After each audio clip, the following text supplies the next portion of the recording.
Hello, everybody. Welcome to the workshop with Kivi with communications planning, and I hope you all are excited as I am to see what kind of brilliance she brings to us today. And with that said, take it away, Kivi. All right. Hey, everybody. It's good to be with you today. Let me make sure I've got my slides unpaused. Screen is paused. Let's unpause that so y'all can see what you need to see. So thank you for joining us today. We're doing communications planning. So for those of you who aren't familiar with Nonprofit Marketing Guide, we are all about helping nonprofit communications directors love their jobs and learn their jobs. So we have lots of free stuff, lots of paid stuff. I've written 3 books, and we do a huge trends report every year. It has a lot of questions, but produces lots of really good data on what's really going on out there in the world of nonprofit communications. So I'll be sharing some of the results from the last 2 reports with you today as we go through goals and strategies and objectives and tactics. So this is a 2-hour online workshop, which is a bit of a beast for both you and me. So we will be taking a break. And here's what we're going to cover before the break. Why this is so challenging for nonprofits, because it is. And then we'll go through some of the most common goals, strategies, objectives, etc. Then we will take a 10-minute break.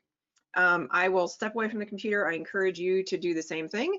But what I want you to do during that time is to play around with the cards. If you haven't had a chance to do that, there is a PDF, and you can cut up the cards and print them out, etc. Get yourself a little food or drink, since we are doing this over lunch.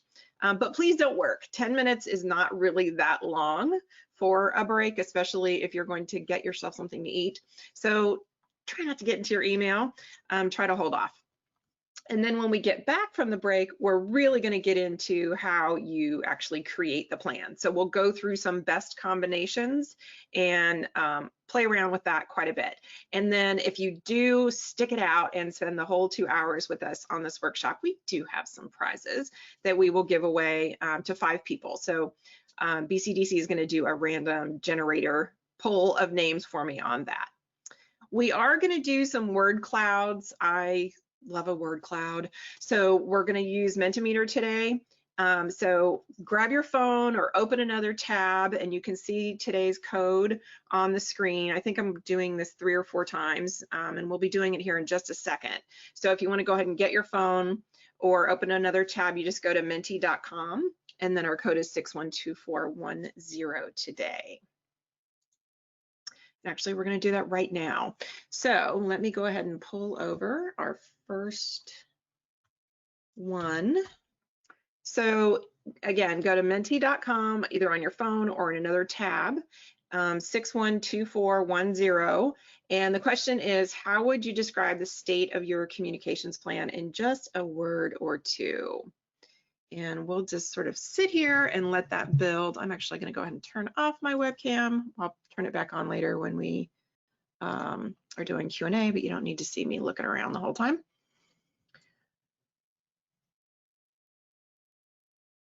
So let's see, we got almost 50 people live with us right now. So let's see if we can get well above half of that, which we are. So that's awesome. I'll give you just a couple more seconds on this. The state of your communications plan.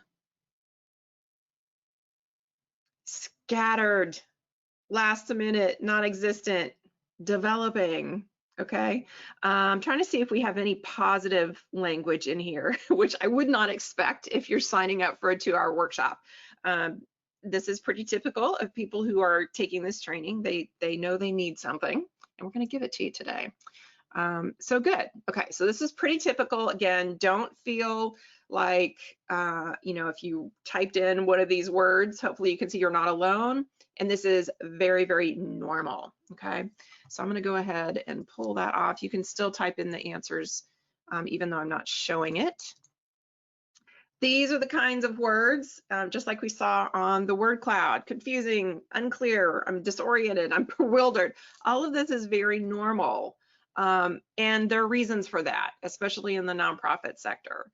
So Why is this the case? Well, most so-called communication strategies are really just glorified to-do lists. Oftentimes when I ask people what's in their strategy, we coach communications directors every day, all year long at Nonprofit Marketing Guide. So I get to see behind the curtain with a lot of organizations, and what they show me are essentially to-do lists, which is not a strategy.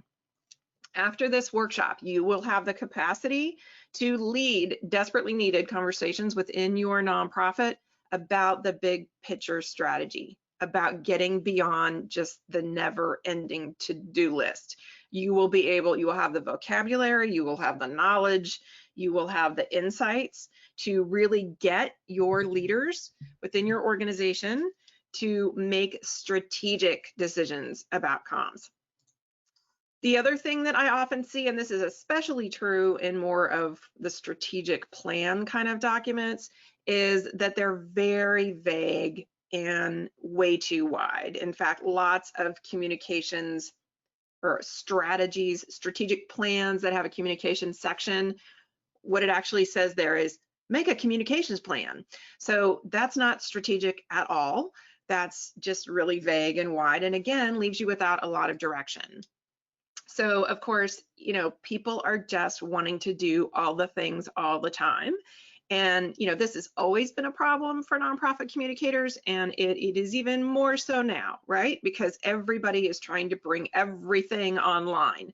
So that is both good, I think, for you in some ways, and of course, not so great in other ways. It's even more important now that you're making really good, honest, strategic decisions about how you're going to do your communications work.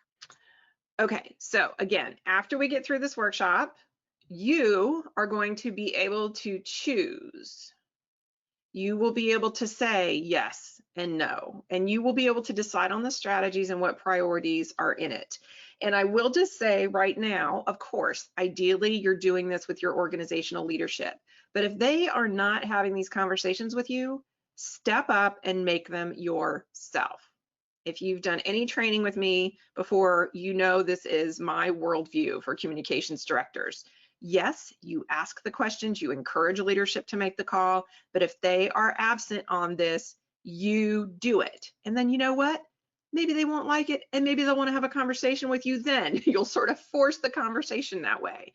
But if they don't, or if you just feel empowered to do it on your own, great, go for it. You're going to have all the tools you need to make those decisions today. Okay, so let's start to get into the details a little bit. If you have any questions at any time, feel free to go ahead and chat those in. I will pause at a couple of different places, and Brian will be able to unmute you, and you can actually ask the question. But as I'm sort of just rolling through slides, if at any point I say something that's confusing or you don't get it or you just need a clarifying question, feel free to chat that in on the questions window on GoTo, and I'll keep an eye on that as well. So typically what we do see in planning documents for nonprofits are goals and tactics. You have these big, broad marketing outcomes that you're trying to achieve, and then you've got that long to-do list. Okay, the problem is that strategy has a lot in the middle that's often missing. And so the two pieces that we frequently see missing are the actual strategies, which are your marketing approaches to your goal, and then the objectives, which are the steps that you're going to take that are measurable. Now, I want to say right at the top, some people want to define objective different than strategy, different than goal. Good for you. Like, do whatever works for you. But this is the language I'm going to use today, and we're going to talk about it in this order. For some of you, it will make more sense to flip objective and strategy, because the objective, again, is where you're really measuring. And so just in the way you work or the way you think, sometimes going goal, then objective, then strategy, and then tactics works better. I don't care, again, which way you do it. I'm going to teach it this way, but feel free to flip it around and do what you need to do to make it work for you. But regardless of what order it's in, you need all four of these things. That's what a strategic communications plan includes. Okay, so this all seems simple enough, right? And yet Why is this so hard for nonprofits? So we're going to go ahead and do another Midgie, and I would like you to answer this question for me. So this is coming back on the screen, and it's the same code, so you shouldn't have to enter that number again. But why do you think strategic communications planning is so hard for nonprofits? In just a few words, like why? Why is this such a struggle? Because it's not like it's really unique to communications or unique to nonprofits, but it's hard. It's really, really hard. So time is a big one, obviously, we're seeing here. Resources. What else? Lack of capacity. Budget. Goals are always changing. That's a big one. Lots of last minute changes. Definitely see some of that. Not sure about audience or message. Some of the answers to the questions just aren't there. So again, these are all very common answers to this question. So don't feel like there's something wrong with your nonprofit or, you know, wrong with you in some way, because it's just not the case. It's really kind of this endemic problem in our sector. All right, so I'm going to pull that one out of there. One of the issues that I see is that the concept of nonprofit marketing is really still maturing. So, you know, when I started doing this work, I don't know, it's been a long time at this point. You know, when I first wrote my first book, The Nonprofit Marketing Guide, that is 10 years old now, 11 years old. And it was like a big deal to put nonprofit marketing on the cover of a book. Everyone wanted to still call it communications or outreach. They didn't really want to think about the idea of marketing in our sector. And you know, that's definitely changed over time. And based on our research, on our trends reports research and the research that we do with the people that we coach and train, we can see very clearly that the most ineffective nonprofit communications teams really struggle with ambiguity about what marketing is and basic terminology and opinions about it. And conversely, the teams that are most effective have a shared vocabulary and very clear and meaningful definitions for what they consider all of these different marketing terms that we're throwing around all the time. And I love this quote from Thomas Friedman. I use this in practically every deck I do these days. In the world of ideas, to name something is to own it. If you can name an issue, you can own the issue.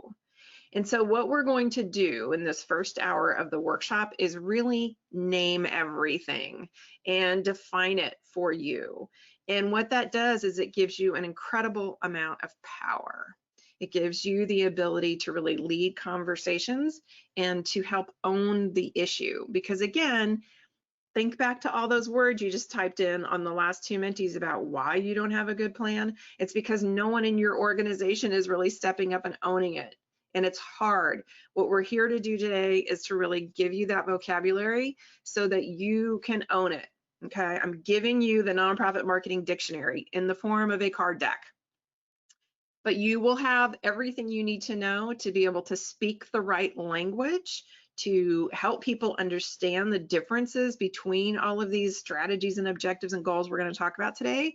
And it's really going to give you the capacity to own it and to provide that leadership for your organization. Okay, so all of you should have the PDF that you hopefully were able to print out and cut up. Everybody's office printer wants to do something different with these things. So we actually have a couple of different versions that flip it around in different ways. But my one main tip to you is do not try to print this off of Chrome or another browser. You actually need to get Acrobat or Reader to open up and then print. It works a lot better that way to get the double-sided stuff to work. If you can't get it to work, don't sweat it. Just having the front of the cards is plenty. And then you can just go look up the definitions if you need them. So again, if you had massive amounts of trouble printing, let me know, and then we can give you the other PDF versions. We have, I think, 3 different ones that have the cards flipped and organized in different ways. So we can help you with that. We also actually have the card deck as actual cards. I'm gonna just turn my camera back on real quick so y'all can see this. So it's like a double deck cards, and there's 100 and something cards in here, and they will be available for sale on Amazon as soon as I get that worked out. But we're going to be giving away some of these later, so stick around till the end, and we'll see about whether you win one. Okay, so there are 5 categories of the cards. And again, this really gives you the whole dictionary. So on the front is just the name of the thing, and then on the back is the definition, and sometimes there's an example. So we have goals, strategies, objectives, tactics, and then customization cards. And what you're really doing with these is laying them out visually. So this is a fabulous tool for those of you that are more visually minded, and it's been really helpful for communications directors working with executives who are very visionary people. A lot of EDs are visionary in nature, and they have a hard time reading pages and pages of strategy, but they can really get into something visual like this. So we're seeing our All Access Pass holders at Nonprofit Marketing Guide, who've had the card deck for a while now, use this with very visual people on staff and really get some good breakthroughs, because people can finally see what their comms people have been trying to talk about for months and years. You can lay this out in any way that makes sense to your brain, but typically what we're having people do is sort of laying it out like this: goals at the top, then your strategies, then your objectives, and then your tactics. And then we have these customization cards that you can kind of flop wherever it makes sense. So it's things like messaging, staff, which program this applies to, are there partners involved, does it need special budget, all that kind of stuff, just to add a little extra into the strategy. Okay, so any questions so far? Stephanie says, can we buy them now before they go on Amazon? We can probably arrange that. We used to have it for sale again to our All Access Pass holders, and we took that page down because I got tired of running to the post office every day. But we will work on that, Stephanie. So stick around to the end, see if you win one for free, and if not, we'll figure it out. Okay, so any other questions so far? Just go ahead and chat those in right now on GoToWebinar if you have any questions. We're going to launch really into the definitions part of this. You can lay the cards out on the floor. You can lay them out. I'm looking at questions. You can lay them out anywhere you want. It doesn't take that much space, really. One question: can you define the difference between marketing, communications, and outreach? So the sort of simple definition that I use is marketing is the strategy, comms is the tactics. Now we can argue all day long over multiple beverages about that, but that's just sort of the shorthand that I personally use. So, okay, let's get into this. So goals. These are your big outcomes that you're trying to achieve to support your organization's mission. And like I said, we've been doing a lot of research on these things. And so in our 2019 trends report, we surveyed on these 12 goals, and you can see how they sort of shook out. So the purple bars are considered high or essential goals. The teal bar is low to medium, and the orange is not a priority for us, or this last year, or never would be. So you can kind of see how things roll out here. By far, engaging community is the top goal for nonprofit communications directors. Brand building and reputation, raising awareness are usually right up there. And then we start to get this sort of mix of things. Some of you work on fundraising and some of you don't. And so that's where we really start to see a split about what the secondary goals are, is whether you are fundraising support or not. All right, so we have the engaging our community, raising awareness, advocating on issues set of goals. And then if you do fundraising support, you have supporting small to medium gifts, major gifts, or event fundraising. Then we have more of the sort of internal leadership types of goals. So internal communications, which again, a lot of you are having to do now more than ever because of the pandemic. Unfortunately, don't let that eat your entire job. Thought leadership more broadly, and then brand and reputation, and then the individual recruiting goals. So some of you need to recruit and engage participants. Others of you have waiting lists and will never be able to serve all the people who need you. So you don't have to do any recruiting. Some of you do volunteer recruiting, some of you don't. Some of you are more membership organizations like associations, and so you might have to build your membership. So again, what we typically see are engaging our community, raising awareness, brand building as top goals, but it's very common for nonprofits to have like 6 to 7 to 8 goals. And I used to think that was a really bad thing. Then we did a lot of surveying on it and found that it actually doesn't matter that much. What matters more is limiting your strategies and objectives. So if you feel like you got to lay down 8 cards on goals, you know, I still don't recommend that, but if you have to, don't sweat it. If you're doing fundraising, awesome. If you're not, then what we often see is more of the internal communications or participants coming into play. Any questions about goals? That's pretty clear cut. We're going to get into strategies and objectives now, and this is the sort of new stuff that most people don't have the vocabulary around. So we may see more questions here. Again, just feel free to chat in. And when we get to the break between strategies and objectives, I will pause and we'll see if anybody wants to be unmuted to ask a question. So just know that that's coming up. Okay, so last year we asked about strategies, priority marketing strategies. And again, we're going to go through and define the differences between all of these things. This is really important vocabulary. Again, this is really where you start to name it and own it. So when people start spouting off all of these brilliant ideas they have, you in your own mind after this workshop should be able to say, okay, well, that is an advertising strategy, or that's a relationship marketing strategy, so that you can start to draw some boundaries around the things that you're doing. You do not want to be doing 12 strategies. Okay, that would be a mistake. This is where you need to start to hone down and focus.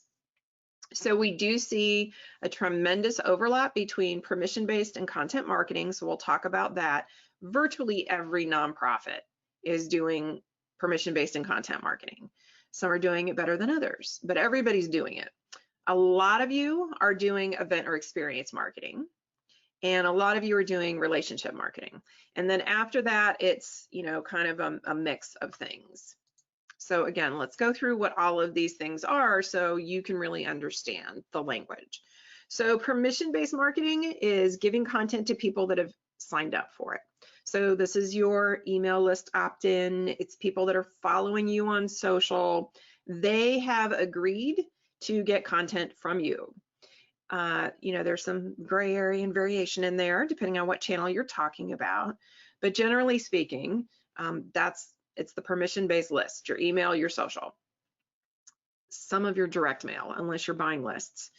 Nearly all nonprofits are using this and building those opt-in mailing lists, okay? Then we have content marketing. So content marketing is a specific kind of content where you're really attracting people to you. It's about posting stuff that is incredibly relevant and valuable to the reader.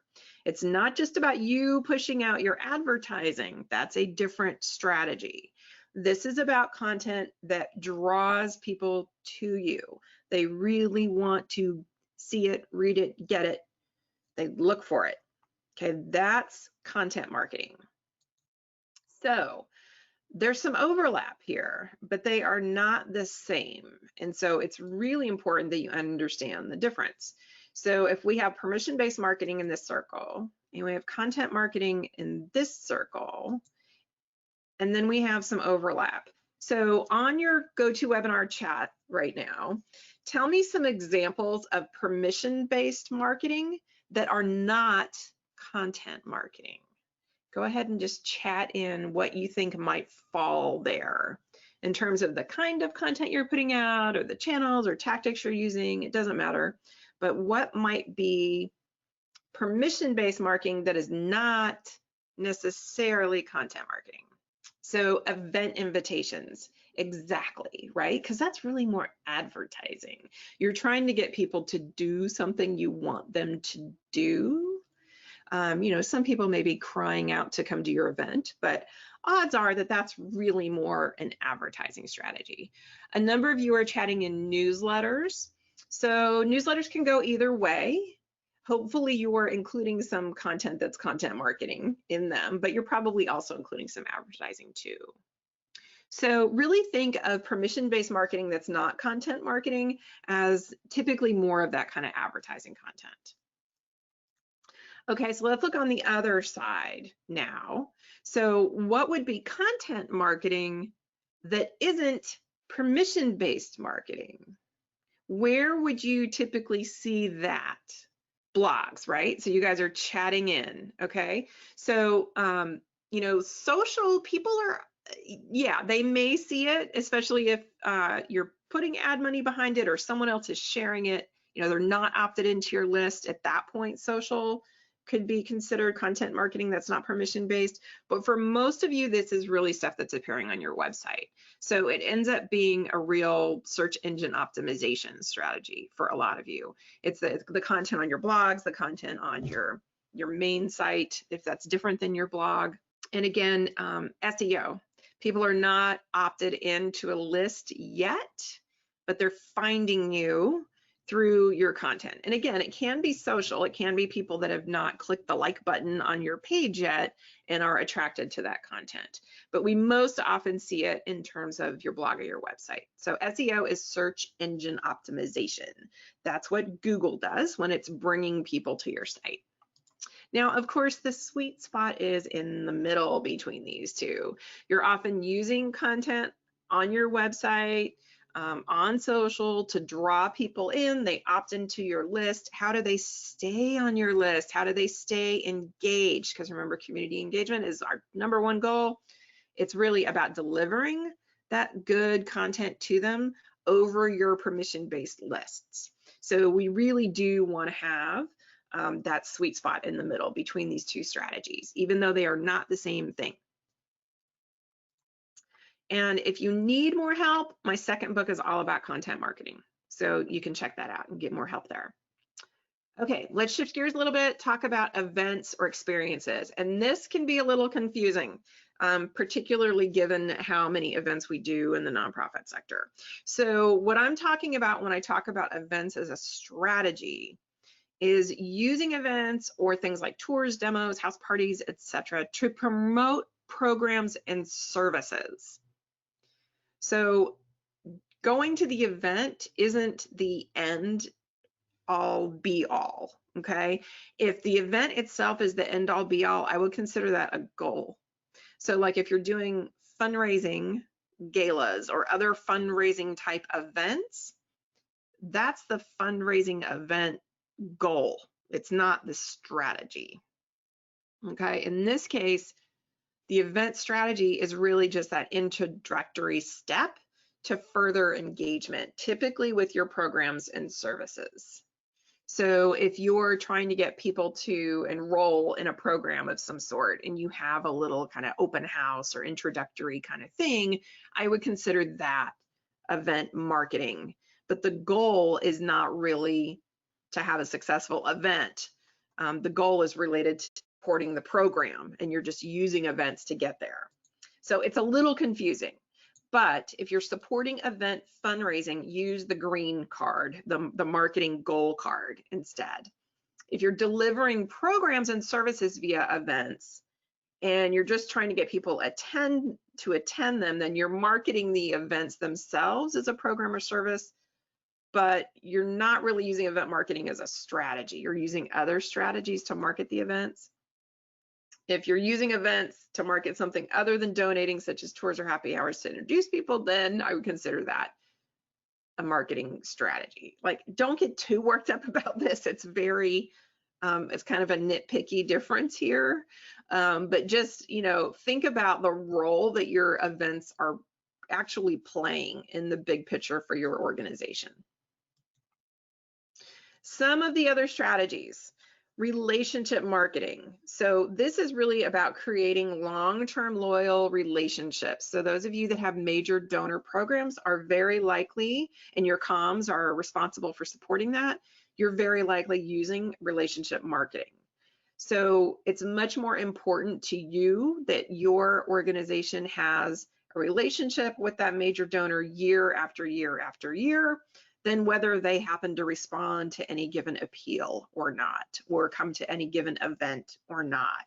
It's the longer term relationship that's really satisfying the organization's needs.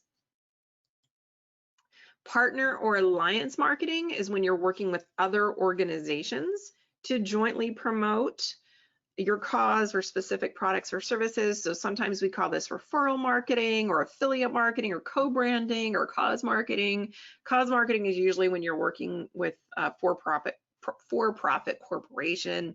So if they're donating a portion of their sales to you, that would be considered cause marketing. And we would roll that under the larger umbrella of partner or alliance marketing as a strategy. Word of mouth marketing is actively encouraging testimonials or recommendations. It's very casual though. It's unplanned social interactions, and people are just sort of empowered to do those when the option arises. So you're often producing content or experiences that people then want to share with others. So a word of mouth marketing strategy is often paired with either a good content marketing strategy. So you're talking to a friend, they have a question or problem, and you're like, I know exactly who you need to talk to, or which website you need to go to. Or it's based on more of that experience and event strategy. So it's like, oh, well, I went to this really cool thing, or to this garden or this museum, and you got to take your kids there. So that would be an example of word of mouth marketing that's paired up with another strategy. We also have influencer or ambassador marketing. And this is where you're really going to someone who's essentially acting as a gatekeeper to a larger community. So lots of times we think about celebrities or Instagram influencers as, promoting a product or endorsing your cause, but it doesn't have to be like that kind of person.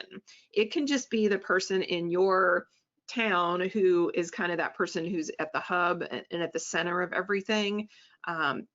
Think about really small communities that have influencers or ambassadors. So if you have kids, there's probably a couple of parents in your school community who are like the ones that know everybody and know everything and are like the ones who have answers. So it can get very micro. It doesn't have to be like, NBA players and movie stars. It can be very small little micro communities too.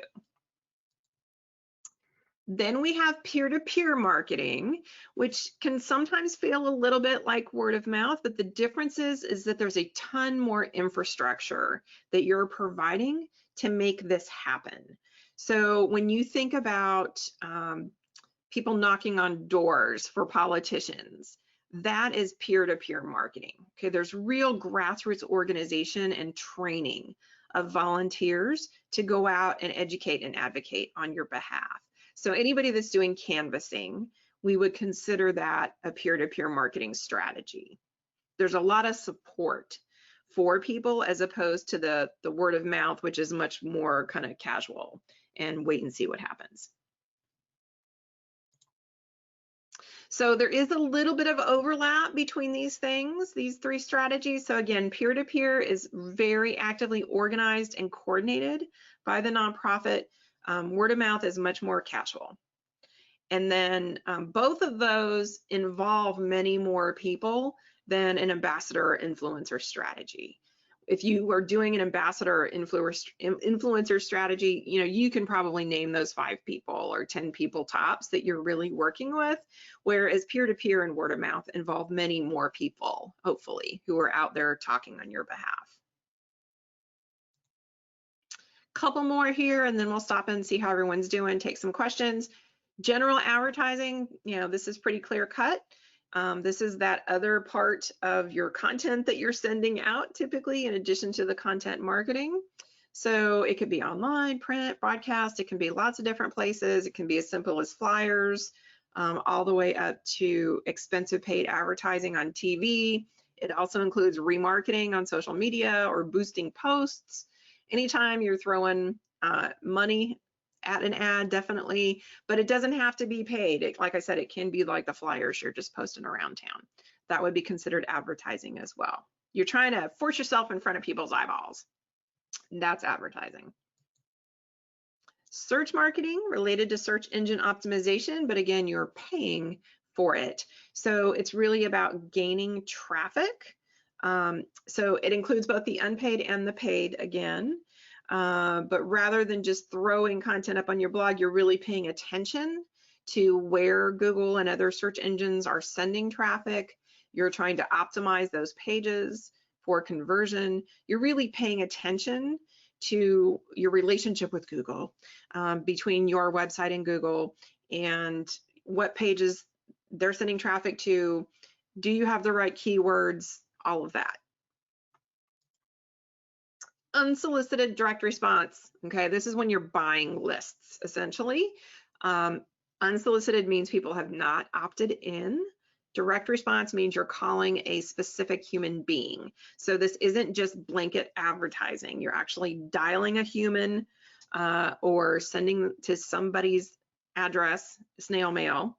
So where we, again, most see this often in the nonprofit world is acquisition fundraising, where you're buying a direct mail list and sending stuff out to folks.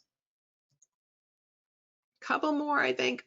Location-based marketing. This is primarily a mobile strategy. So those of you that have apps, for example, or are using an app that allows you to see where people are, and then, you know, when they drive by, we most often see this in commercial marketing. So like if you happen to have like the Kohl's app or the Walmart app or, you know, Trader Joe's, whatever, when you pull in the parking lot, they'll often push an ad to you if you have that, if you've given them permission to do that.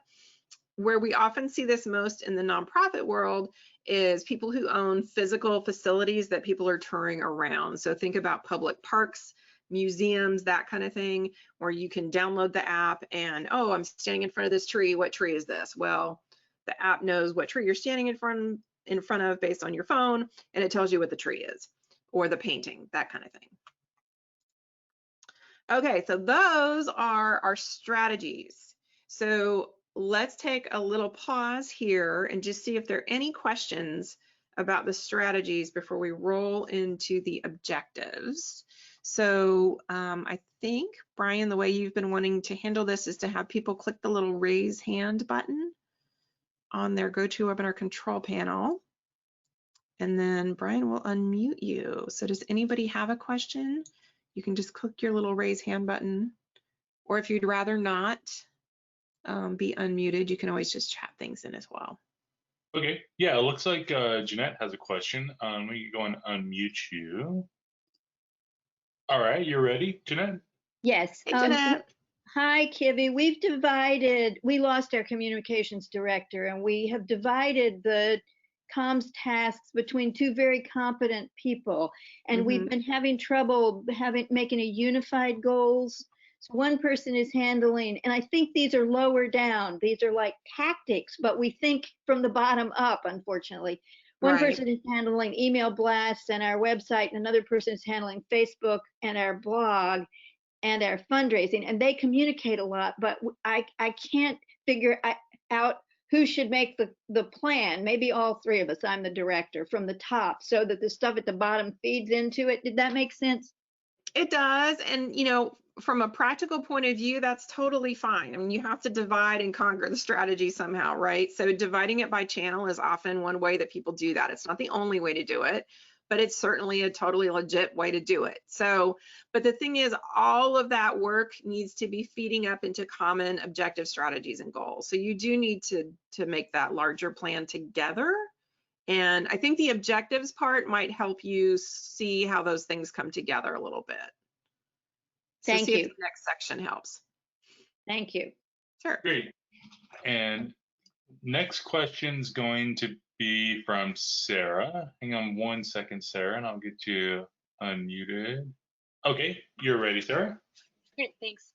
So this seems like a really comprehensive list of the existing nonprofit communication strategies. I'm curious with, as you said, about nonprofit communication still being kind of, or marketing being kind of developing and in flux. Do you foresee there being more and more ways to add to do nonprofit marketing, or do you think this is a pretty comprehensive list that we'll be working with for the foreseeable future? I think this is pretty core, and nonprofits are really not tapping in fully to these 12 as it is. I would say most people are doing maybe 4 or 5, and that's it. So we'll actually talk in the second hour a little bit more about how to take it up a notch if you really do want to broaden out to some of these other strategies. There are, when I was putting the deck together, it was hard to give everybody enough diversity for what I think is practical in this sector, but also not give you like a 1,000 card deck. So yes, there are other strategies out there, but I feel pretty strongly that these are the core that 99% of nonprofits should be working with. Any other questions, Brent, or should we roll on? That's all I'm seeing right now. Anyone else have any questions to ask? Speak now. Oh, I see one in the chat from Jeremy. How would you categorize promotional displays or exhibits with community partners? For example, a portrait exhibit at a city hall. Just off the top of my head, with actually seeing the content, I would sort of lump that in general advertising, but there may be some things specific about the way you're doing it that is sort of a dual approach. There could be really good content there. There could be something that you're doing that's more interactive that actually makes it more of an experience. But just on the face of it, I would sort of categorize tabling and that sort of thing as typically more of an advertising strategy. Cool. And again, I wouldn't get like super hung up on what's what. Sometimes that's really helpful. Like if you decide your strategy is going to be these 3 objectives, and then you've got people running amok trying to do lots of other things, it is nice to have some lines and to say, no, that's, this other strategy that we've decided not to pursue. But, for your own use, it's okay if there's some blending here and there. Okay, so let's move on to the objectives. So these are the SMART objectives. Again, everybody's got their own definition for what SMART means. We're defining it as specific, measurable, achievable, resourced, and time-bound. And I think if you really focus on the measurable and time-bound, you're usually fine with specific. Achievable and resourced are all about your capacity. And so again, when we talked about why this is not happening, a lot of you talked about capacity to even plan, let alone to implement. So they are important, and this is where if you really get into the card deck, we've got those customization cards that talk about things like resources and staffing and skills. So you can use some of those customization cards to really flag that as an issue as you're building the strategy. But for the most part, if you focus on measurable and time-bound, you're generally heading in the right direction with these things. So in this last report, trends report that came out just this January, we surveyed about the objectives. And this was sort of ridiculous. I could not believe how many different combinations there were. I expected a lot, but it was even more than I expected. So this is not as clear cut as the previous 2 about what most people are doing, but I'm going to still give you a sense for some of the different combinations. So when we look at the 12, And then we asked people to just pick their top 3. We didn't ask them to put them in order. We just asked them to pick 3 out of the 12. Financial gains or savings, half picked and almost half did not. So again, this is a split that we've identified in the sector 5 or 6 years ago, where about half of communications directors are responsible in some way for fundraising and the other half are not.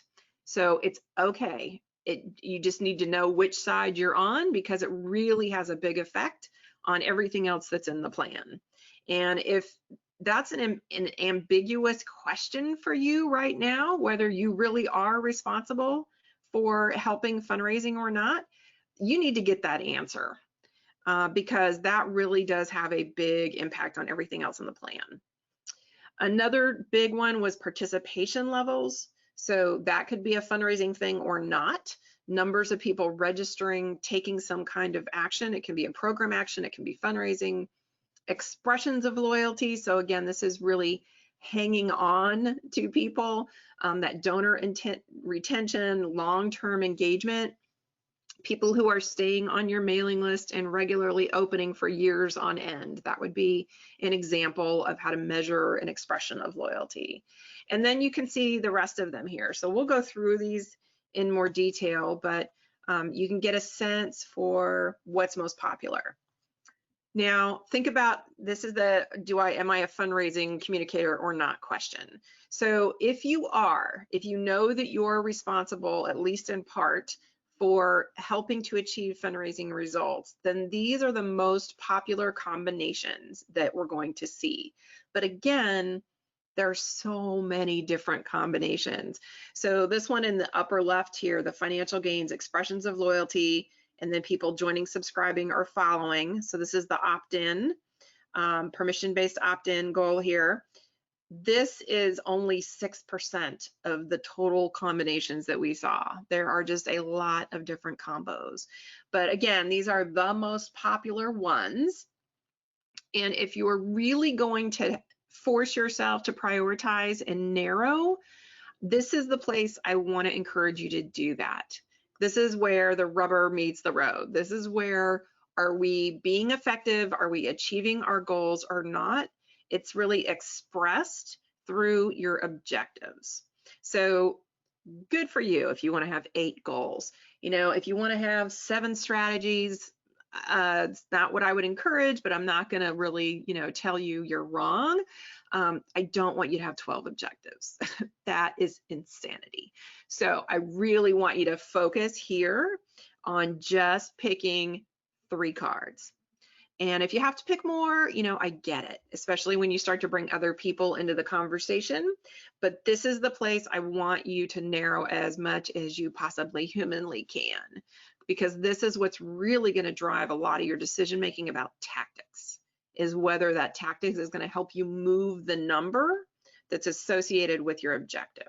Okay, so the financial gains or savings definition, are your communications leading to financial gains or savings? So again, we're making these into SMART goals, or objectives rather. So we have to get specific and time bound. So increase the percentage of race revenue via our peer-to-peer fundraising. I'm not sure how many of you are going to be able to do your races this year, but anyway, what you're doing there is you're being specific. You're putting a number on it, okay? Decreasing the cost of acquisition for those of you that do a lot of direct mail acquisition. That would be a way to get specific about that objective.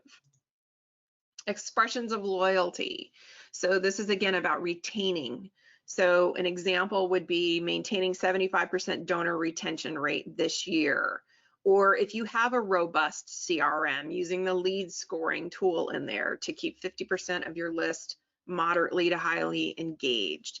That's a number that we track, for example, at Nonprofit Marketing Guide. So we are paying a lot of attention to our email engagement, and we know what percentage of our list we consider highly engaged, moderately engaged, less engaged, unengaged.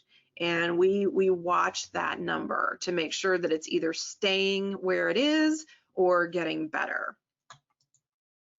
Joining, subscribing, or following. So this is your basic list growth measurements. So increasing newsletter subscriptions by a certain percentage, or it could be things like optimizing your web forms.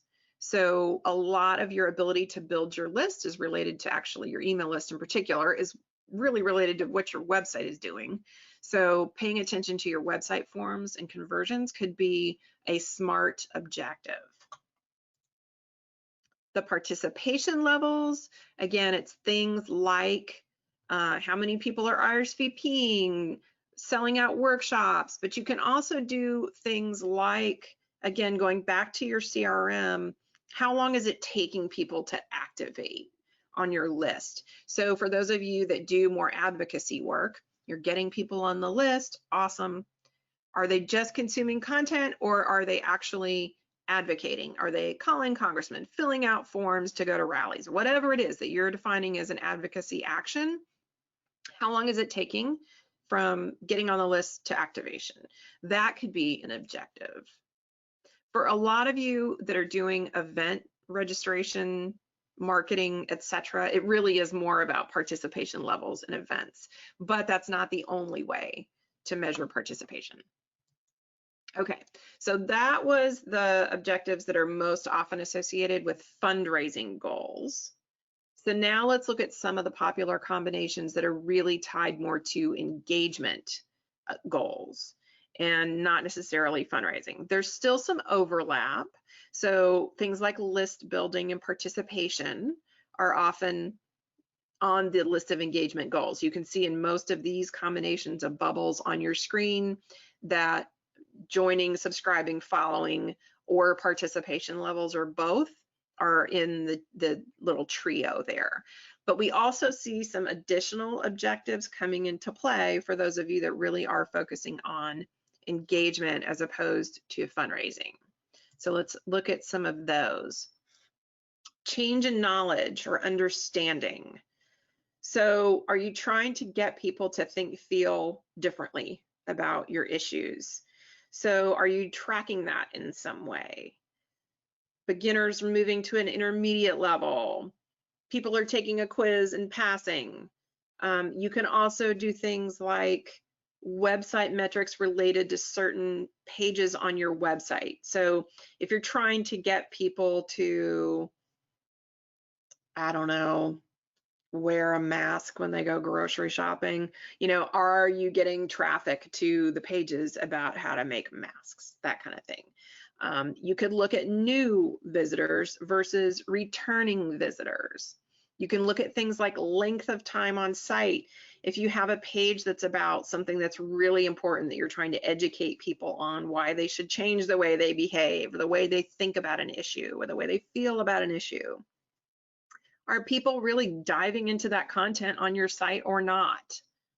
That can be a way to start to measure something like change in knowledge or understanding without having to go through the process of actually doing polling or, you know, really in-depth research, which nobody has time or money to do in the nonprofit world. So we have to do these kind of substitute metrics. So things like how people are using your content on your site can be good stand-ins for that.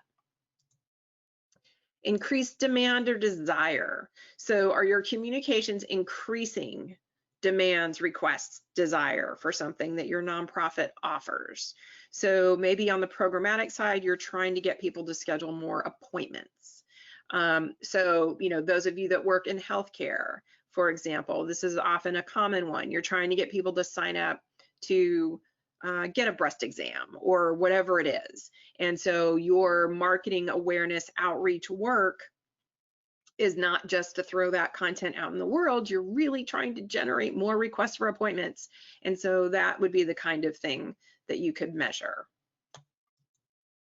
Levels of influence. So this tends to get back more to like a thought leadership goal.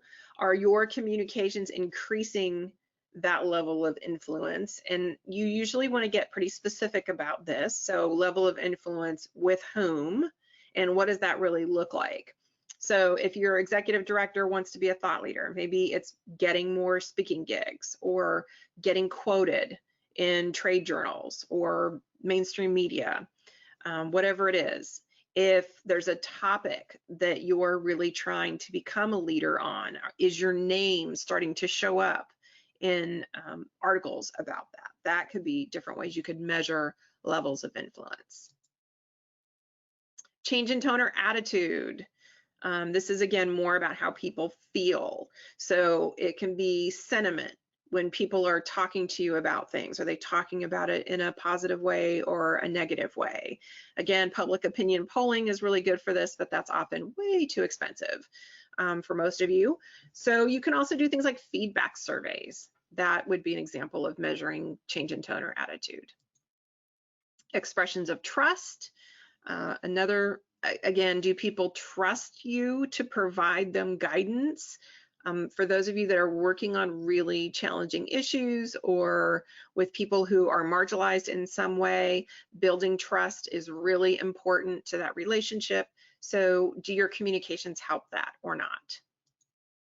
Increased satisfaction, same kind of thing here. You know, are people feeling more satisfied with the services you're providing? Are they feeling more satisfied as donors? Again, this is where you have to customize who you're really talking about. What's the specifics around that? Changes in behavior. Are people doing things differently? So again, a lot of this is going back to changing the way people think, feel, behave, and how your communications are helping those things. Readiness or empowerment. Maybe you're not ready to measure the action, but you're ready to measure whether people are getting closer to taking an action. Again, this can play into advocacy where you're trying to just move people from awareness to action.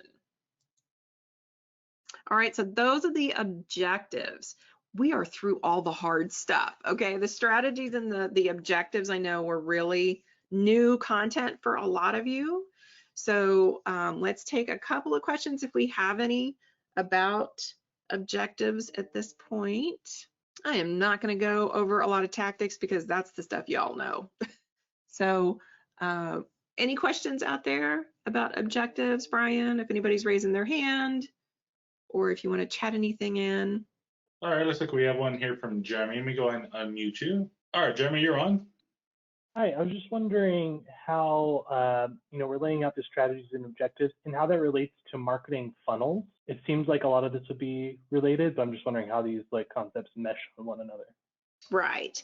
So absolutely. I mean, the funnel concept, for those of you that might not be familiar with that, is the idea that you have a lot of people who are seeing your content, and then it narrows down the funnel to people that are opting in to your channels, getting on your newsletter, etc.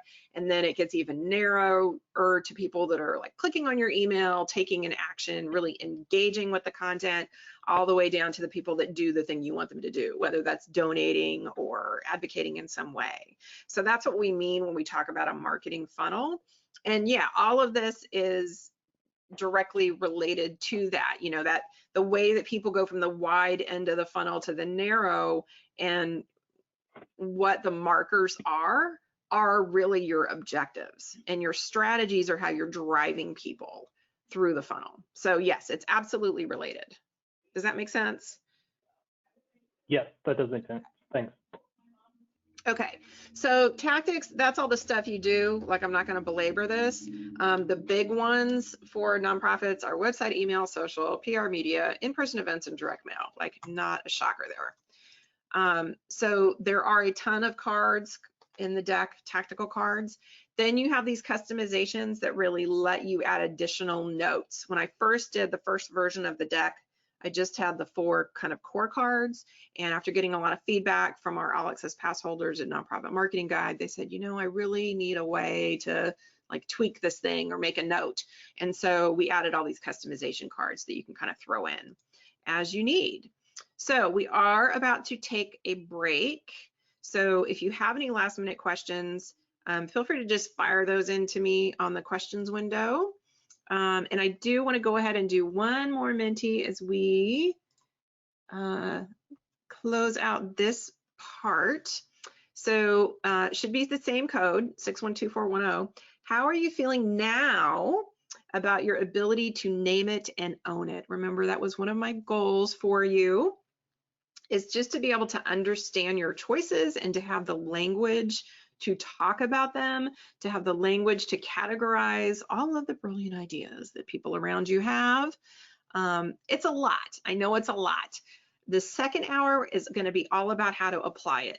So I know we sort of read the dictionary together this first hour, which is not super stimulating, but we're through that part, and now we're going to get to the fun stuff after the break. So better, a little better, more confident, that's good. Those of you that are overwhelmed, hang in there, I promise. We're going to really simplify this. Again, I feel like I have to give you the common vocabulary before we can really talk about it. But after the break, we will talk about the most simple way to start with the cards, and then we'll build on that. So those of you that are feeling overwhelmed, I promise, pinky promise, that we're gonna help with that in just a little bit. Okay, so this is looking pretty good. That's great. Okay, everybody, we're back. So if any of you had a chance to play with the cards at all, either while we were talking previously or on the break, feel free to chat that in now, how that's going. And I do see one question. Of your books, which one is best to accompany the cards? The cards were developed after the books, so there's not one that's a perfect match, but I would say the Content Marketing for Nonprofits book is the one that's closest. We do talk about a lot of this stuff in that book, and since content marketing is one of the primary strategies, it's a pretty good fit. So I would point you in that direction, Stephanie. Okay, are we ready to roll? Are we back? I'm going to assume everyone's back and just roll. Brian, is there anything I need to know before I start again? No, let's fire it up. All right, let's do it. So you've got all these ding dang cards. Like, where does all this end up? So we talked about the funnel a little bit with one of your questions. So let's talk about what these different plans are.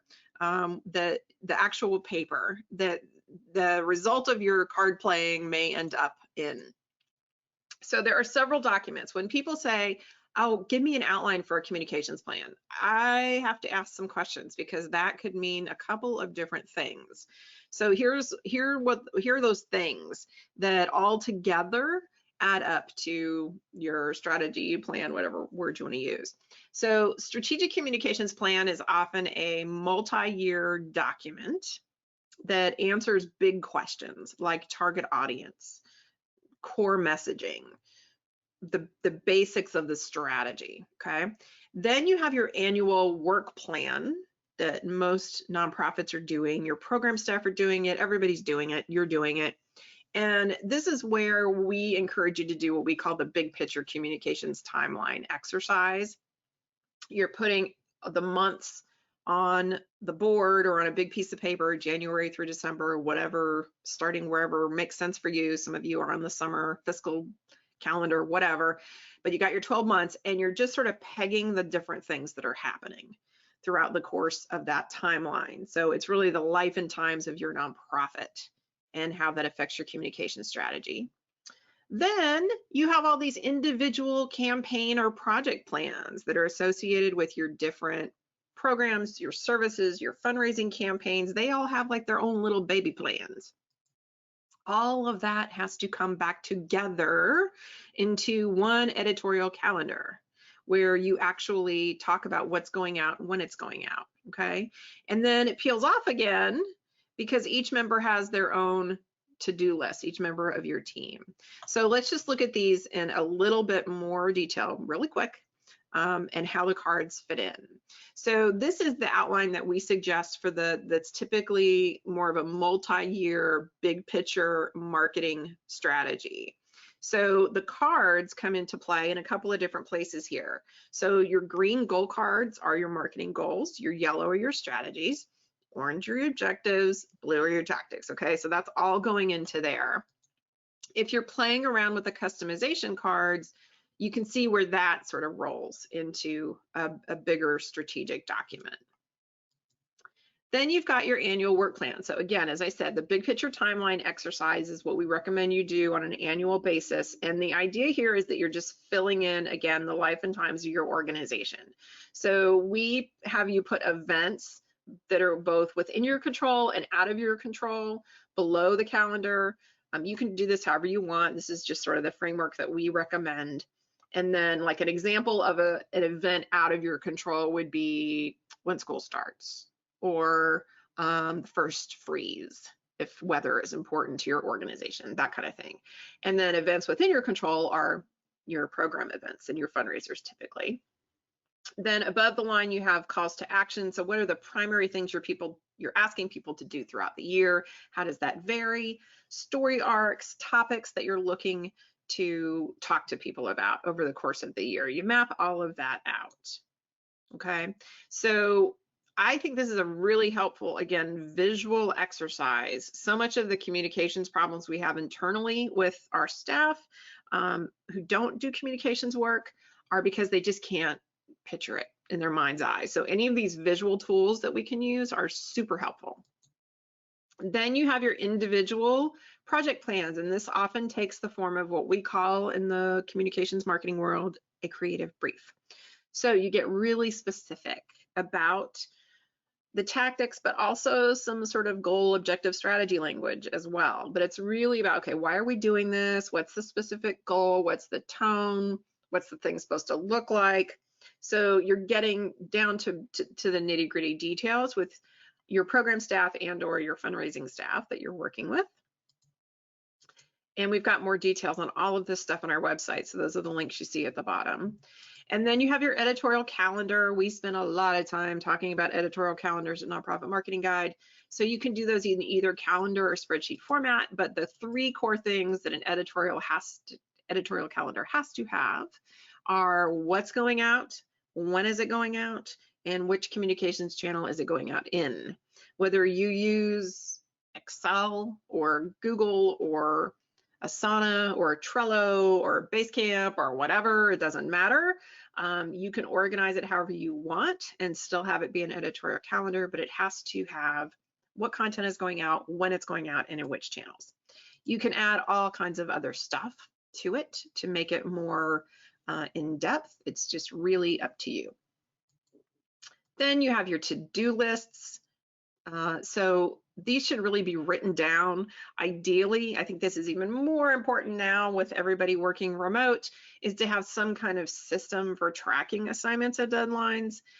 It's okay if everyone has their personal system, but there's got to be a way to hold each other accountable for that work getting done. So again, this is where the project management tools that are a step up from just kind of your basic office suite can be super helpful. But writing it down and sharing it and reviewing it together is the most important thing. Okay, so again, you can see how all of these different pieces flow together and how they're all different. So when people ask me, oh, do you teach I need to do a communications plan, where's the outline? I really need to know if they're talking about the strategic plan or the editorial calendar or something in between. It does matter. And these things serve different purposes within your organization, but they do all work together. Okay, so some of you are feeling overwhelmed, maybe a little intimidated. We're going to the poker metaphor here with our card deck. And all of these documents, it's like, it's too much, right? Well, we're gonna simplify now and start really basic and easy, and then we'll build on that, okay? So we're gonna make sense out of all of this chaos now. And again, we're gonna stick with that poker hand. My grandma, little old lady, could kill some people at the poker table and make some money gambling. So I grew up going to Lake Tahoe in California with my grandparents and watching her just sweep the table. So I love a poker metaphor. So our most basic winning hand is going to look like this. You're going to have your engaging your community. You're going to have permission-based marketing and content marketing as your strategies. For your objectives, you're going to have list growth, so people joining, subscribing, or following, and then some kind of expression of loyalty. Are they staying with you? Are they staying on your list? And then tactically, website, email, social. Okay, there you go. Like, this is where most people should be starting. Now, most of you are going to have a lot more cards than this, and you're going to need to get really specific with your objectives. The objectives are the place that you really have to customize with the detail. But this is your basic winning hand. And if you do nothing other than this, then you can be extremely successful. Okay, it all kind of starts here. So let's go into this in a little more detail, because we need to make those objectives smart. Okay, that's where we have to do that customizing. So again, this is going to be different for everybody depending on what the mission of your organization is. And also remember that SMART is about capacity. So it's really your ability to get the thing done within that time frame. So we want SMART, we want measurable, and time bound. Those are the things I really want you to focus on the most within SMART. So we're adding numbers, we're adding time frames. So let's just go tactic by tactic. Lots of times it's easier to start on your SMART objectives that are tactic based. It's not always the best number or the most meaningful number, but it's usually the easiest number for you to find, is something that's related to a communications channel. So we could say XX increase in newsletter subscribers over last year. Okay, basic list building goal. What should the XX be? Well, that really depends.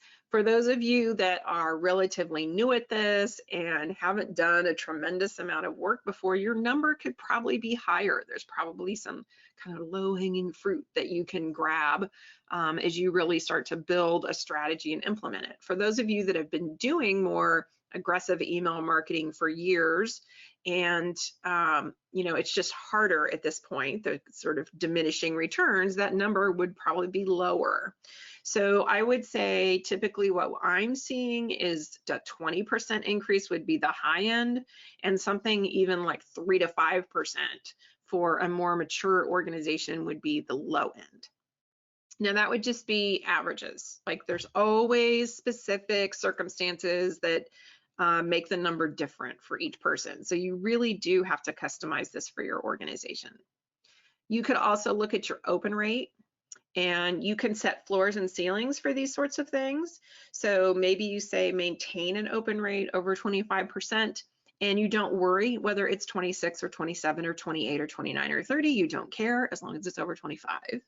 And if it dips below 25, then you start to think about what you want to do differently. Really what you need to be doing on email these days is not so much the open rates, but it's your engagement rate. So again, this is the number of people on your list that have opened at least one email in, say, the last 3 months. So that's a different number than your open rate, because you could have the same people opening over and over and over and have a 25% open rate, but that's not your engagement rate. In reality, you have more people opening occasionally. So what you want to know is what percentage of those people are at least opening once every 3 months. That's your engagement rate. So if we're looking at your website metrics and we're trying to really customize our objectives, some of the things you might look at would be increasing traffic to your website. So again, this is kind of just a basic Google Analytics, or maybe you have a plugin on your WordPress site that gives you this data. You may want to get more specific. You may want to look at increasing either the number of new people or returning visitors.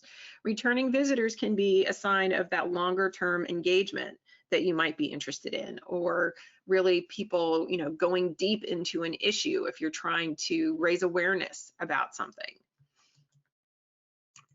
If we're looking at social, what might you measure for your objective? Well, again, if you're looking at the list building, it's an increase in followers, but you might also be interested in increasing the number of posts that reach a certain level of engagement. So then you've got all of these, right? So even on this most basic, simple hand here, you have a lot of choices about what to measure. And again, this is where, if you're going to narrow anywhere in a strategy, this is the place I want you to narrow, to pick which of these bullets are really the most important element of your success? And this is an answer I can't give you. Like, this really is specific to your organization, to the resources you have available, to the skills you have available, to your capacity to move the number. Well, anytime you're setting a progress indicator, a KPI, you only want to pick numbers that your work can change. You want to be able to see progress. And so progress means change. And so you have to pick a number that you have a reasonable shot at changing. So that has a big influence on which numbers you actually pick. But you would need to narrow this down. You would need to figure out what's really most important to your success organizationally and to how communications contributes to that success. A lot of this goes back again to where you can move the dial. If all the communications work you do doesn't make a darn bit of difference to the results, then it's not super relevant. Like, you need to pick the things where communications really makes a difference. If you're not communicating well, the thing is not going to happen. The big goal for your organization is not going to be achieved. That's where you really need to hone in on this stuff. Okay, so we're going to customize those objectives. And again, you've got the customization cards to help you do this.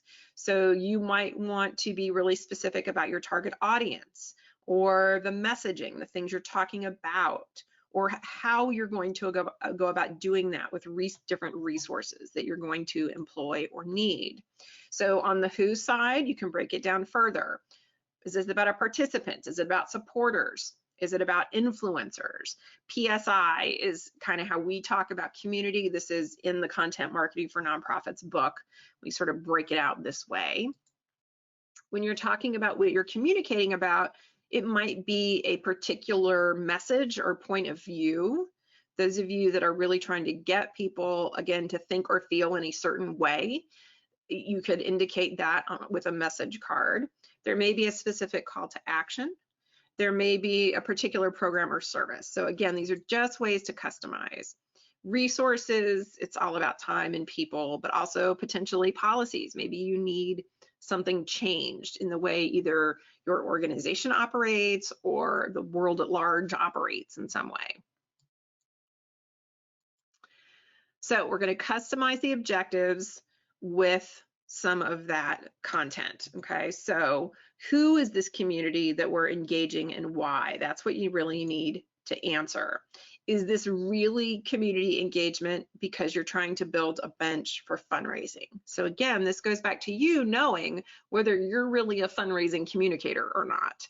So if it is about engaging community, then odds are for fundraising, odds are that you really have one of these other green cards in play, if not all of them. So articulating whether this is a small to medium gift strategy or a major donor strategy is important because you approach those things in different ways tactically and you measure them in different ways. Or is this really about event fundraising? And in that case, you're using the supporter card. That's where we put donors. Is this getting people more involved in the substance of your work? So people really participating in your programming, less about fundraising. So in that case, you might be pairing that community engagement goal card with something like raising awareness of issues or recruiting participants or volunteers. So hopefully you can start to see how some of these different cards fit together to really build that winning hand for your organization.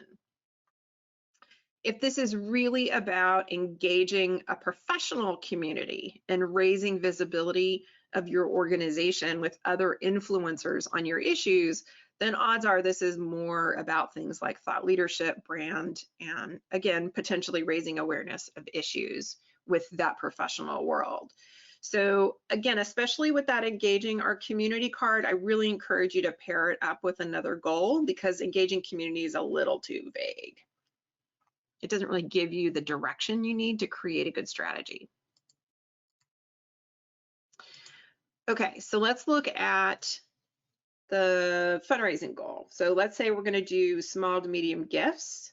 Okay, we're going to do permission-based and content marketing, joining expressions of loyalty, What else could we measure that would make sense around that? Well, financial results would be good, participation levels. Those are typically the kinds of objectives that come from communications that supports small to major gift fundraising. If you switch over to major donor fundraising, you can still use the same strategies and the same basic objective, but you're also pairing it a little differently. So this is where satisfaction could come into play. You really want to keep those major donors engaged and happy with your organization and feeling like they're really making a change in the world. You know, major donors are really about the legacy that they're leaving behind and the kind of people they are. It's very values-based for major donors. So making sure that they feel satisfied with that relationship is also very important. And you also may want to have some influence over those people and how they spend their money.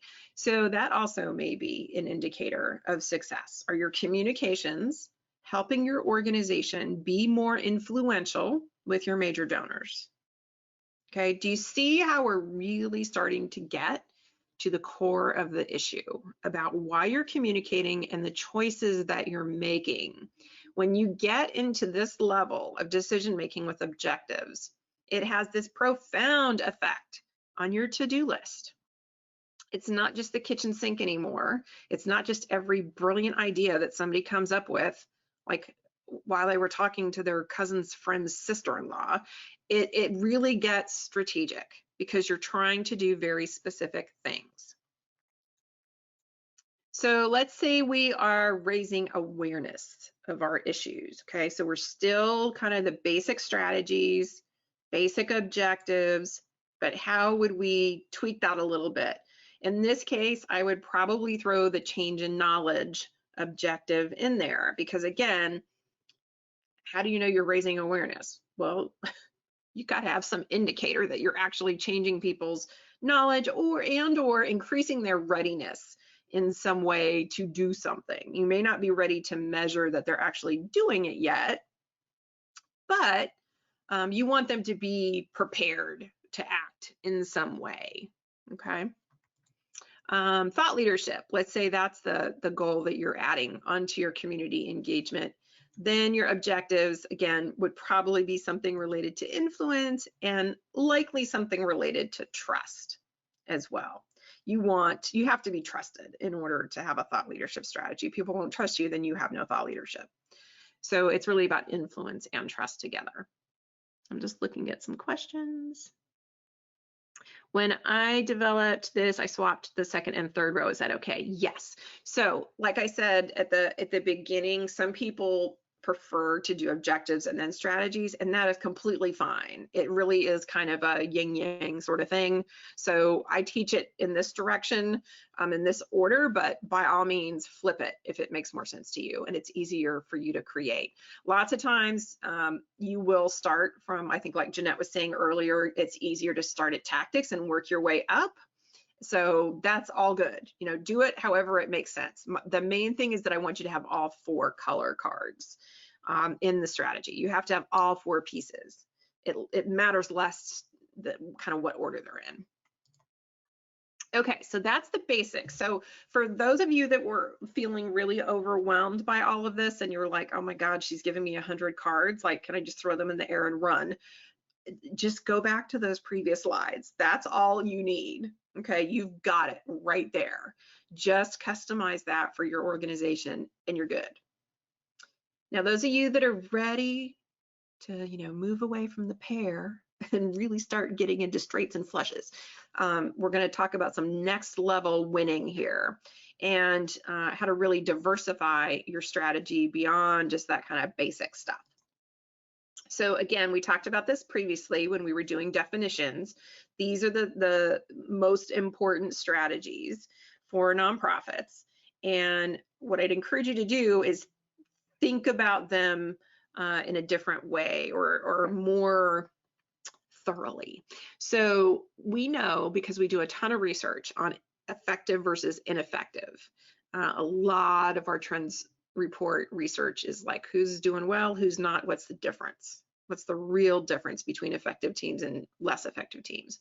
The most effective nonprofits are really going all in on permission-based marketing and content marketing. Like, they consider it essential. It's not just one of the other things that they're doing.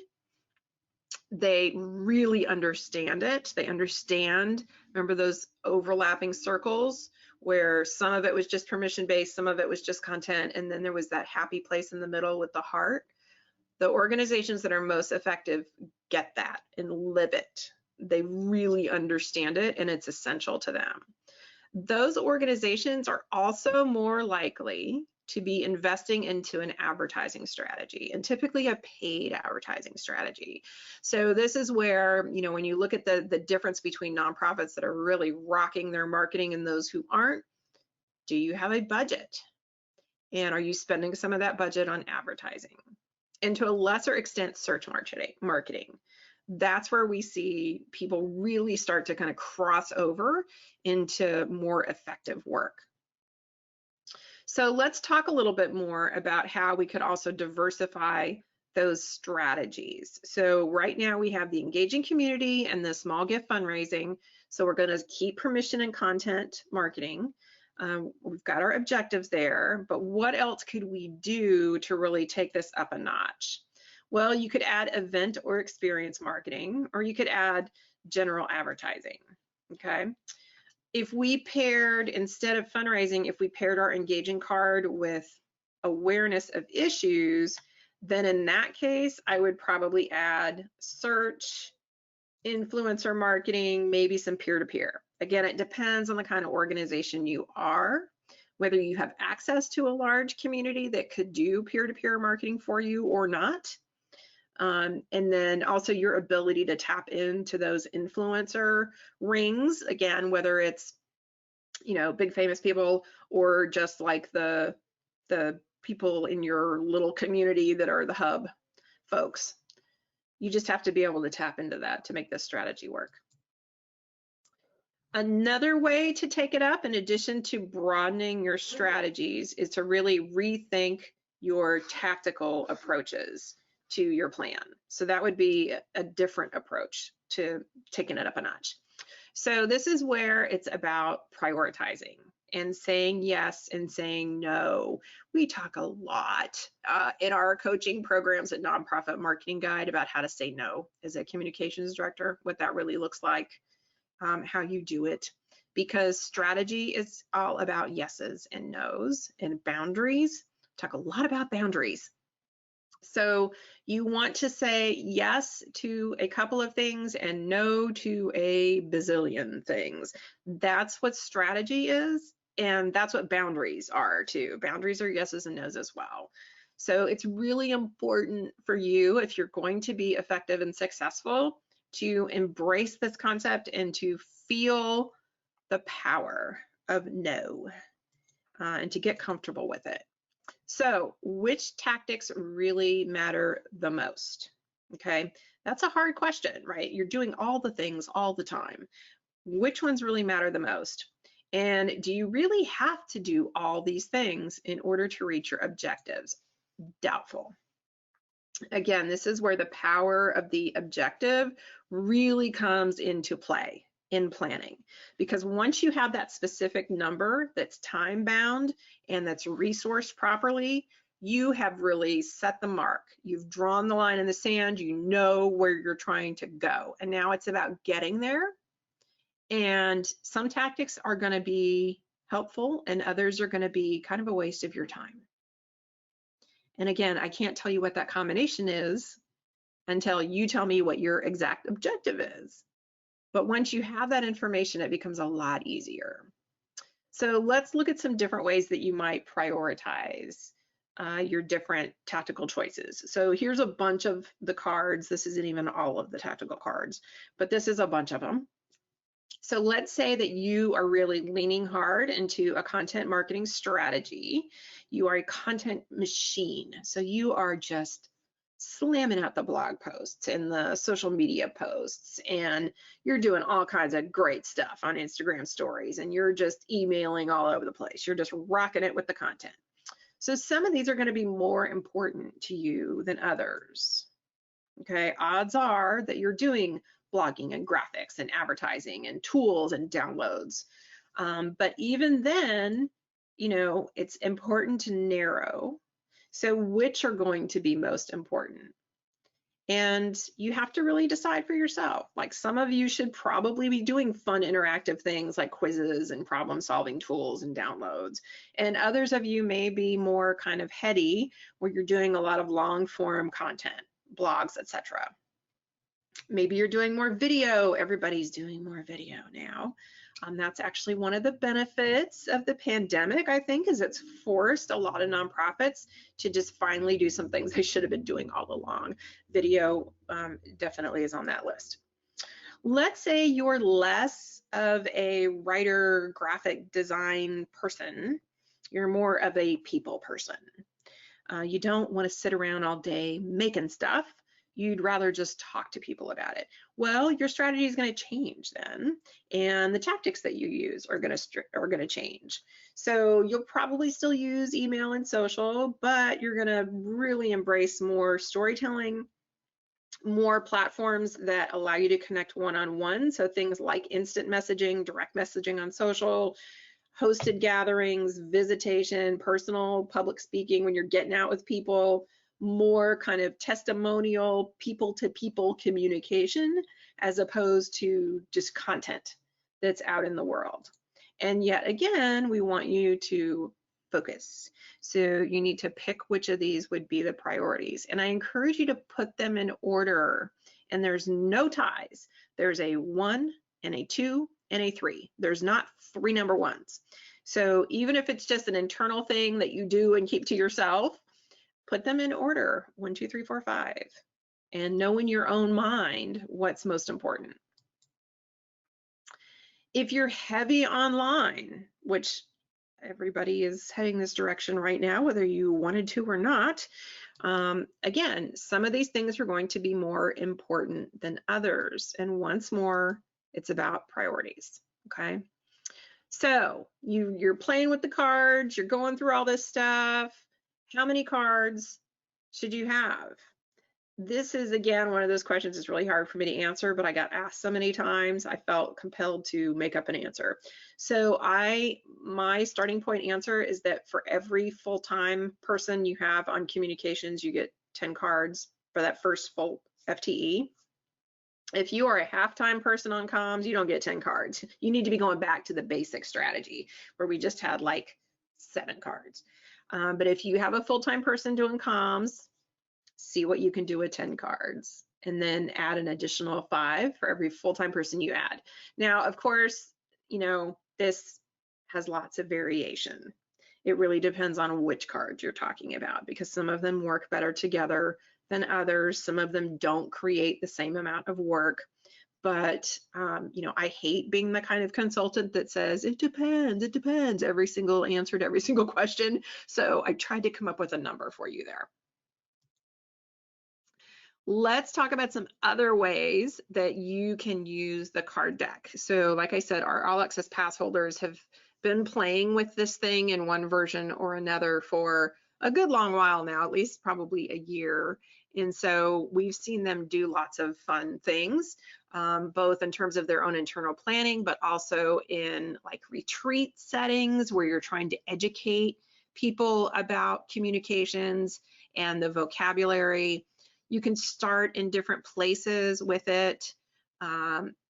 You can limit the number of cards in your hand. You can scale up, you can scale down.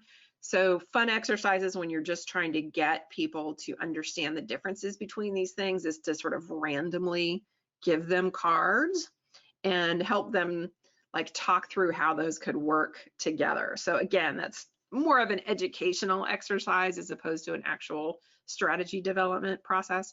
But there's just a lot of different things that you can do with the deck.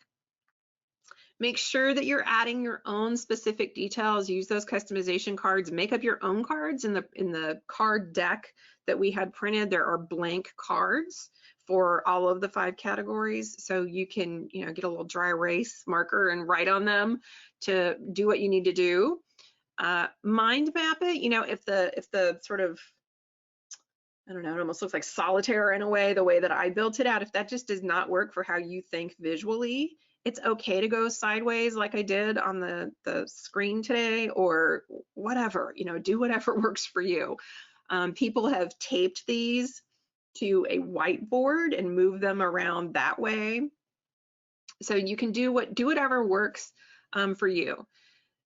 A lot of people will ask, well, do I do a different plan for each program? And while I think that that can be a helpful planning exercise, it's not the kind of thing you just want to leave. You don't want to be a communications director with like 15 different communications plans. That doesn't work. Remember that all has to merge back into a single editorial calendar. So while it's okay to do that as an exercise, you ultimately do need to bring it together into one strategy. Okay, so I've got one more Mentee for you, I believe. Let's see. If you want to go back on your phone, and on this one, how do you see yourself using the card deck? Just a couple of words on how you see it being a helpful tool to you. Go ahead and chat those in on Mentee.com for me. Brainstorming, good. Retreats, helping my boss get it. You know, that is a big one that we've seen a lot of success with.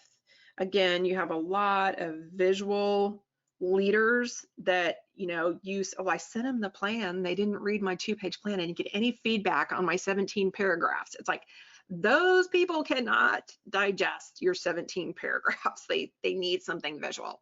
And so the cards can be super helpful in that way. All right, I'm going to go ahead and pull that off the screen. Thank you, but you can keep typing in and I will see all that later. So that's very helpful to me. Thank you. Okay, so you may be thinking, I got nothing. I got nothing in my hand. I don't know where to start, what I'm doing. I don't think that's true. You may not realize what you have, but odds are high that you do in fact have something to build around, whether it's a tactic that you're really good at, like even if the strategy objective stuff is just way too much, then I would say, my question to you would be, tell me the one tactic, whether it's social or email or whatever, that you feel really good about, like you know it's working. Start there, like start with that card and build around that. You can make this work for you. The most important thing I want to leave you with today is, again, the naming it and owning it. There is so much power in having the right words. And so you have that now. And yes, it's a lot. Focus on the things that are at the top of those charts from our trends reports. If it's just way too much, focus on the things that we know most nonprofits are doing, and you have that data in those charts, and really try to understand that and start to build around that. So how are we doing on time? We got 8 minutes left. So I'm happy to take any final questions. You can either raise your hand or chat them in if you prefer. We love to hear stories about how people are using the cards. So take pictures, send me a message, let me know what else I can add for future trainings for folks on how you're using the cards. All kinds of creative, fun stuff I'm seeing come in, and it's just brilliant. It's great. And as we wrap up, I'm going to give away 5 copies of the nice printed card deck. So I'm going to ask the BCDC team to do the randomizer on that. For those of you that are still here, your name is in the pot. And Brian, I think, is going to give us, or Kate, somebody is going to give us 5 names here in just a little bit. But let's go ahead and do some questions. So Jeanette says, what's the difference between peer-to-peer marketing and peer-to-peer fundraising? So, you know, at their core, they're not that different. The difference is sort of that objective of the peer-to-peer activity. So in the case of peer-to-peer fundraising, the objective is really raising money. But you could have peer-to-peer marketing that's like get out the vote. GOTV is a perfect example of peer-to-peer, when you've got people knocking on doors and, you know, confirming that people are going to vote and they're going to vote for your candidate. So it's the same kind of approach in terms of the marketing approach. It's just that the end objective is different. What are some new tactics that will rise out of COVID-19? I've seen a lot more lives on Instagram, etc. Yes. So I think without a doubt, it's video, both live and recorded. You know, it's the kind of thing that people like BCDC and I have been preaching for a long time. It's like, you've got to start doing video. You've got to start doing video. And, you know, I think people are doing it now by necessity. We're seeing organizations who are suddenly interested in having a better website. Imagine that. So those of you that have had, you know, a horrible time convincing people that you need some real money in the budget to do a redesign, this is probably your moment. Now, I know that that is happening while at the same time some of you are being furloughed, your budgets are being cut, etc. But this is the case where if you want to recover in the new world, you have to invest in your online strategy. There is just no other way around it right now. And so this is a situation where you're going to have to spend money to make money. And hopefully your leadership will see that and make some investments in places that you wanted them to invest in for a long time and they haven't. They're just going to have to now. All right, looks like we have a hand raise here from Jeremy. Okay, go ahead great. and unmute you. Let's see. Oh, there you sorry, I muted myself as well. Okay. Just a quick question about that sweet spot between permission-based marketing and content marketing. As I'm thinking about my organization, it seems like, you know, we have a permissions-based list that we don't actually ask people to join. We add them to it when they like open accounts to actually use our services, but that means that they like we've already accomplished our goal because they've signed up for our service. So I'm just wondering if you could elaborate a little bit more on that, you know, key part of actually getting people to opt in and best ways to do it. Right. I mean, is there a value to having a list that's people that are not using your services? I mean, I guess that's, you know, a bigger question is why you're just adding people that are already there. Like, do you want a mailing list of people that are more like potential users or other kinds of supporters? Yes, I would say we definitely want to like cultivate a group of people who are considering using our services. Okay. So yeah. Right. So in that case, a content marketing strategy is probably, you know, the way to go. And so it's sort of like, you know, all the language around this is not particularly positive, but it's things like bait, you know, teasing, you know, it's giving them a little taste of the kinds of things that you could help them with, or, you know, that they would get by using your services. Another way to think of it is sort of like the freemium to premium model that practically every online company uses now, where they give you a little bit for free, but then you have to upgrade to get all the bells and whistles. Sort of apply that to your programming, and that could be a way to list build and then to still get those people to convert to the actual program and service use. Does that make sense? Yes, that does make sense. Thank you. Yeah, I think that's the approach I would take without knowing any more about what you're actually doing. Right. Okay, there's a couple more questions in the chat. I know we got a couple. Yeah, go for it. I don't want to run over too late because I know you got a big schedule today, and I want to make sure we name those 5 people. Do you have those names here in just a second? I do, yeah. Okay, let me just try to speed answer a couple of questions and then we'll wrap up with the names. So how do we have this conversation with leaders? You know, you have to know who that person is, right, and what they're going to be responsive to. But I think just showing them the card deck can be a breakthrough for people. You know, a lot of people aren't even aware that there's marketing vocabulary. And I know that sounds ridiculous, but if you don't work in communications, odds, I'd say, you know, 99.99% of people don't know that there's a thing called content marketing or permission-based marketing or whatever. And so just saying, hey, I'm your communications director. I'm working really hard on upping my knowledge of the sector, and look at this tool I have. that talks about all the choices. And you can show them the charts from the trends reports. Those are free on our website, to show them what other nonprofits are doing. You know, lots of times we get that question. It's like, well, what is everybody else doing? Well, I have an answer for you in our trends reports, especially the 2019 and 2020 reports. It tells you exactly what other people are doing with their strategies and objectives. So you have that available to you, and it really allows you to lead them through a conversation that they may have been very reluctant to have with you previously. Let's see, other questions. The best online tools to complement the strategy. I'm not sure what you mean by tools. Like, I would say once you really have this figured out, then getting a good project management software to help you really implement is important.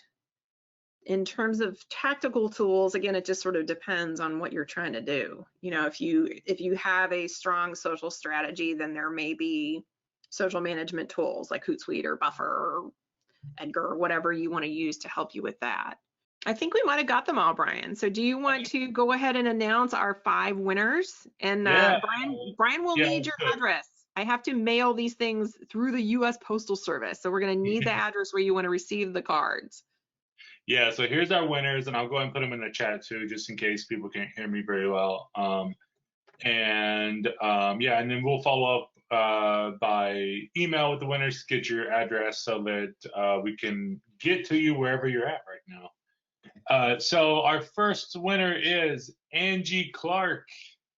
Yay, Angie. Yay. Elizabeth Thomas. Go, Elizabeth. Yeah, Jamie Katz Court. All right, Jamie. And then Joe Dawson. Joe. And finally, Sue Struve. I'm sorry if I messed up your name, Sue. Way to go, Sue. All right. Congratulations to everybody who lasted through a 2-hour online workshop over lunch on a Wednesday. You all are killing it. You're rocking it. And then special congratulations to those 5. And like I said, listing stuff with Amazon is a real pain in the ass. So I'm only about halfway through that process, but when I get it through, they will be available on Amazon. I'm really not into fulfillment, so that's why I'm trying to put it with them. But if you are really wanting one of these now and you didn't win it, I will sell it to you for $20, which includes shipping. It's going to be a little more than that on Amazon, but just let me know if you really want to buy one, and I'll reactivate our link on our website just for you. All right, everybody. Thank you, Brian. Is there anything else you need from me? That's it for me. Thanks, everybody. All right. Well, I'm going to be back on at 5 o'clock, I think, with Dawn. Yeah. Yeah. So that'll be more of a more informal kind of fun Q&A thing. So hopefully I'll see some of you back there. Absolutely. Thank you so much once again, Kivi, for sticking with us through all of this craziness and all this change. And to everyone, same for everyone on the phone too, and everyone on the computer listening in. Really appreciate your attention and being with us today. All right, everybody. I'm signing off. See you later.